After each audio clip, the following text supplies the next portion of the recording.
Anda kembali menyaksikan segmen khusus Road to CNBC Indonesia Awards 2025 Best Food and Agriculture Companies yang mengangkat tema dedikasi bagi kedaulatan pangan Indonesia bersama saya Safrina Nasution.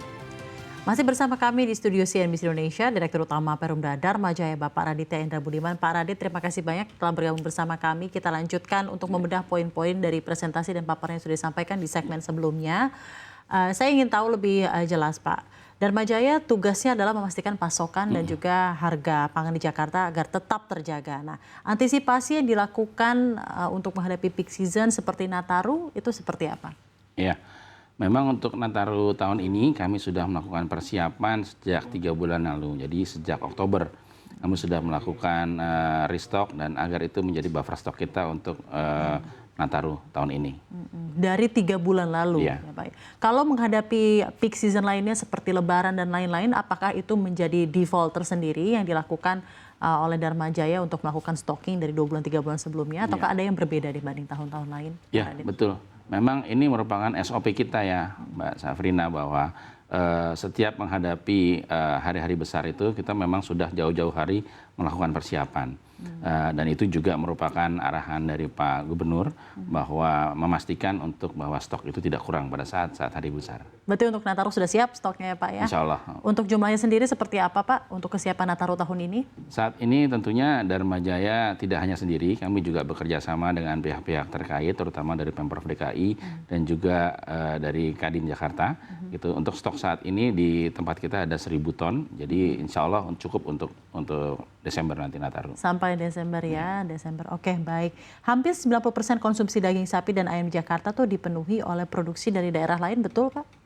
Iya, karena memang Jakarta bukan daerah produksi ya, jadi memang kita memerlukan kerjasama antar daerah. Nah, dalam hal ini, dengan upaya Dharma Jaya meningkatkan penggemukan sapi lokal dan impor, akan seberapa besar dampaknya terhadap penurunan ketergantungan pasokan?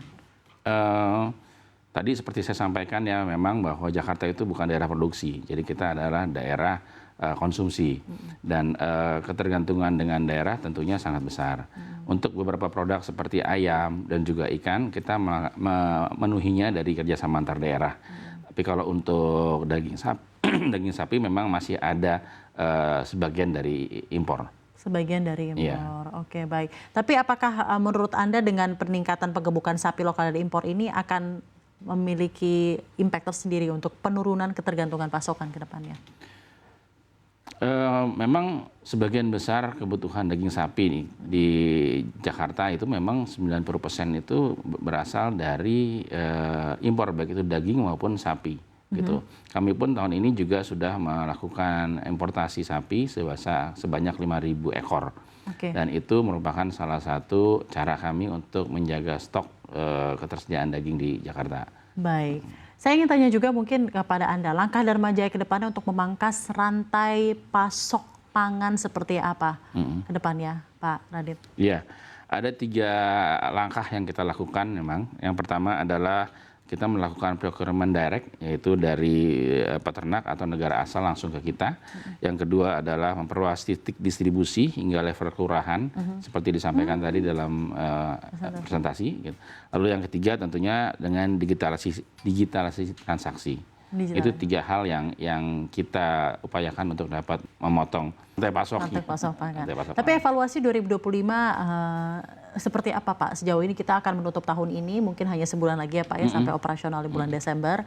Tapi sejauh ini seperti apa 2025 untuk Dharma Jaya dan kinerja operasionalnya menurut Pak Radit? Ya, alhamdulillah tahun 2025 ini Dharma Jaya lebih baik dari tahun sebelumnya.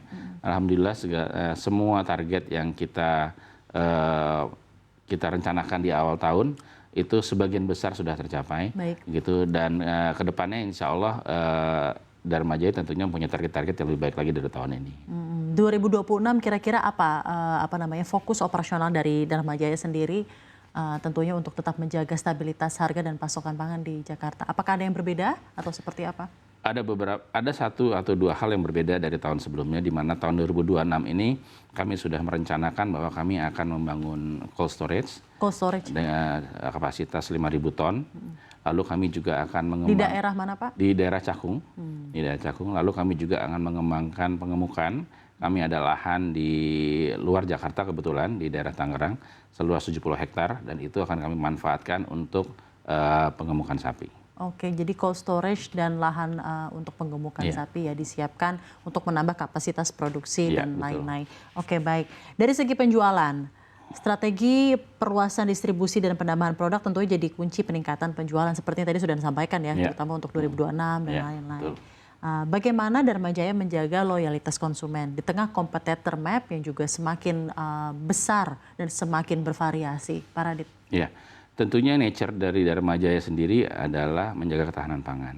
Dan untuk menjaga loyalitas dari konsumen tentunya kita harus memastikan beberapa hal. Yang pasti dari sisi kehalalan, higienitas, ketersediaan, dan juga dari harga. Nah, hal-hal itu selama itu bisa kita jaga, insya Allah customer tetap akan kembali ke kita. Kembali ke kita, kualitas dan harga dan lain-lain. Oke, baik. Dalam hal penambahan produk, apa saja pertimbangan dari Dharma Jaya? Apakah mengikuti tren masa kini atau berdasarkan riset tertentu terhadap preferensi konsumen? Seperti apa? Ya, tentunya dalam mengembangkan produk dan mengembangkan sisi komersial tentunya ini, kita melihat tren yang ada di pasar. Namun demikian tentunya kita tidak sekonyong-konyong ikut tren, tapi kita juga harus melakukan riset. Jadi antara tren dan riset itu saling mendukung. Dengan riset yang baik tentunya kita bisa mengikuti beberapa tren yang ada. Oke, baik. Kedepannya mungkin dengan penambahan channel distribusi dan produk, bagaimana Dharma Jaya juga memastikan pasokan dan infrastruktur pendukung memadai, Pak Radit? Ya, itu tadi sebelumnya saya sampaikan bahwa kami sekarang ini membangun cold storage kan. Itu jadi suatu bentuk dari channel infrastruktur ya. Tapi untuk logistik sendiri seperti apa, Pak? Kami juga menambah beberapa armada tentunya. Untuk memastikan tadi program kami ke semua wilayah DKI Jakarta itu lebih cepat dan lebih efisien, lebih efektif. Gitu. Oke, baik. Salah satu transformasi Dharma Jaya juga adalah tadi seperti yang Anda sampaikan dari 3 strategi utama. Yang nomor 3 tadi Anda sampaikan adalah pemanfaatan teknologi digital ya dalam proses bisnis. Tadi Pak Radit sudah sampaikan. Nah, sejauh ini bagaimana dampaknya yang sudah terasa Pak ke operasional perusahaan Anda, baik dari efisiensi maupun penjualan, consumer retention, dan lain-lain? Memang transformasi digital ini jadi fondasi kerja Dharma Jaya saat ini. Jadi implementasi e-office contohnya itu sudah mempercepat administrasi internal, pengambilan keputusan. Juga untuk warehouse management system kami juga sudah melakukan itu sehingga memastikan bahwa pengendalian stok dan rotasi barang menjadi lebih baik. Selanjutnya adalah dari sisi internal, digitalisasi SDM itu juga memastikan bahwa penilaian kerja hingga pembelajaran itu terus berkelanjutan. Jadi alhamdulillah memang digitalisasi di tempat kita berjalan dengan baik. Dan dampaknya juga baik untuk efisiensi operasional dan lain-lain. Tadi kalau yang Pak Radit sampaikan 2026 itu nanti tonggak utamanya adalah pembangunan cold storage dan juga lahan di mana tadi Pak, Tangerang ya Pak? Di Tangerang untuk penggemukan sapi. Nah, ini kan berarti ada ekspansi usaha yang cukup substantif lah ya di 2026. Apakah ekspansi ini akan melibatkan pihak lain dalam bentuk kerjasama investasi atau sebenarnya murni investasi dari internal Dharma Jaya? Ada beberapa hal yang memang kita bisa tangani sendiri tentunya, tapi saat ini kami percaya bahwa saat ini adalah saat berkolaborasi. Artinya kami memberikan kesempatan kepada siapapun untuk dapat berkolaborasi dengan kita untuk mengembangkan usaha yang ada di Dharma Jaya dan juga untuk mendukung program-program yang ada di Pemprov DKI. Skema kolaborasi seperti apa dan apakah sudah dijajaki khusus untuk 2 pengembangan operasional di 2026 nanti, Pak Radit? Ya, kalau untuk skema kolaborasinya tentunya ini berkembang, tapi yang kami harapkan adalah dalam bentuk kerjasama operasional. Dan tapi kalau untuk detailnya tentu ini akan berkembang nanti baik itu dari pihak ketiga maupun Dharma Jaya, tentunya akan ada diskusi lebih lanjut ya. Gitu. Sudah mulai dijajaki Pak atau seperti apa? Sudah, insya Allah saat ini proses sedang berjalan. Dan target kita yaitu 2026 itu kita sudah punya cold storage. Oke, baik. Milestone yang ingin dicapai. Tadi kan kalau rencana pengembangan bisnis tadi Anda sampaikan ya mungkin yang paling dekat ini adalah cold storage dan juga lahan untuk penggemukan sapi dan lain-lain. Tapi rencana pengembangan ke depan dari segi milestone dan KPI, Pak, kira-kira apa? Milestone dan KPI tentunya itu akan direvisi setiap tahun. Milestone kita memang sudah ada dan salah satunya memang pengembangannya adalah infrastruktur tadi untuk tahun 2026. Gitu. Kalau KPI tentunya itu akan disesuaikan setiap akhir tahun ini, seperti sekarang ini, kami sedang menyusun KPI untuk tahun 2026. Oke, sedang disusun ya Pak ya. Tapi selain ekspansi usaha, apa prioritas utama Dharma Jaya dalam meningkatkan ketahanan pangan Jakarta di 2026? Apakah mungkin ada fokus pada produksi, atau fokus pada logistik, atau inovasi produk, seperti apa? Ada beberapa hal yang kita fokus. Yang pertama adalah kepastian dari sumbernya sendiri. Artinya kerjasama antar daerah, baik itu di Jakarta, di Indonesia, ataupun di luar negeri, itu memang harus kita maksimalkan. Lalu yang kedua adalah tadi mengenai logistiknya, kita harus memastikan juga bahwa semua peralatan dan semua hal yang mendukung itu juga dapat tersedia di tahun 2026. Lalu yang ketiga tentunya tadi adalah kepastian dari stok yang bisa kita simpan di cold yang sedang kita bangun itu sekarang. Iya, jadi memang utamanya logistik dan distribusi, tadi cold storage dan bentuk-bentuk fasilitas yang memadai, infrastruktur untuk Dharma Jaya ini jadi fokus utama ya untuk menjaga kualitas bagi customer dari Dharma Jaya.